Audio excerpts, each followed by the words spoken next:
আসসালামু আলাইকুম রহমতুল্লাহ বারাকাতু। ওয়ালাইকুম আসসালাম রহমতুল্লাহ বরকাতুহ। শাহেদ কেমন আছেন? আলহামদুলিল্লাহ, বলেন প্রশ্ন কোথা থেকে? জি, বাংলাদেশ টাঙ্গাইল থেকে বলছি। অনেক দিন থেকে আপনাকে প্রশ্ন করবো এবং আপনার কাছ থেকে দোয়া নিব। আমাদের একটু এইচএসসি জোরে, পরীক্ষা চলতেছে, একটু দোয়া জোরে করবেন। বলেন, আসতে শুনতে পাচ্ছি না।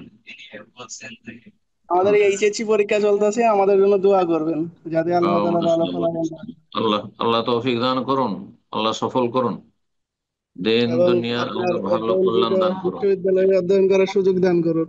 দুনিয়া আখেরাতে আল্লাহ সফল করুন, দুনিয়ার পরীক্ষা আখেরাতের পরীক্ষা আল্লাহ উত্তীর্ণ করুন। জি।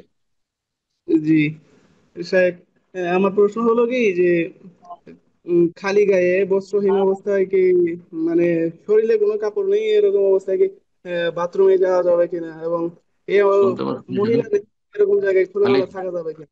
একটু জোরে বলেন, আমি শুনতে পাচ্ছি না মনে হচ্ছে। একরাম ভাই শুনছেন? জি, মানে খালি গায়ে বাথরুমে যাওয়া যাবে কিনা, এবং খালি গায়ে পুরুষ শুধু আছে মহিলা নাই এরকম জায়গায় থাকা যাবে কিনা, এইটা শুধু আমার প্রশ্ন। খালি গায়ে বাথরুম যেতে অসুবিধা কি? কোনো অসুবিধা নেই। এটা তো আমাদের তবলিগ ভাইদের কথা যে খালি গায়ে যাও কিন্তু মাথায় টুপি দিয়ে যাও, ওদের বেদাত ওইটি। আপনার মাথায় কিছু রাখতে হবে না, এমনকি মহিলা মাথায় কাপড় দিয়ে বাথরুমে যেতে হবে এর দলিল কি? কিচ্ছু নেই।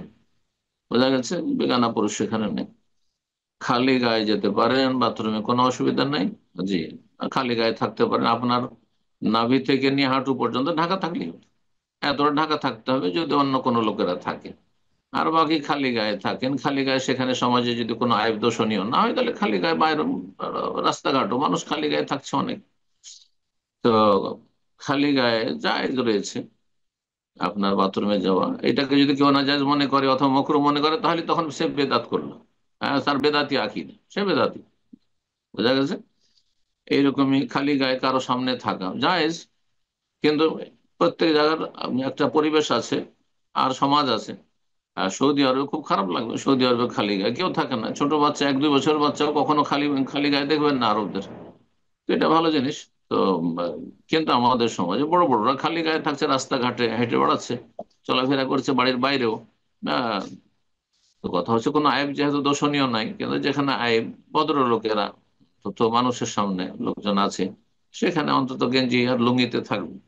কিন্তু খালি গায়ে থাকতে কোনো দোষ নেই। খালি গায়ে পুরুষদের সামনে বা মহিলাদের সামনেও যদি থাকে আর সেখানে কোনো ফিতনার আশঙ্কা না থাকে, তো কোনো পুরুষ, গ্রামে মহিলারা আছে চলাফেরা করছে আর খালি গায়ে আছে তার উঠানে বাইরে রাস্তায়, জায়েজ আছে। ব্যাস ফিতনার আশঙ্কা না থাকে, ফিতনার আশঙ্কা থাকলে জায়েজ না। এটা পুরুষদের ক্ষেত্রে বলছি। মহিলাদের গোটা শরীর ঢেকে রাখতে হয়, আলমারা আত আওরাত। নবী সাল্লাল্লাহু আলাইহি ওয়াসাল্লাম বলেছেন, নারী জাতি হচ্ছে পুরো, হ্যাঁ, আবৃত বস্তু।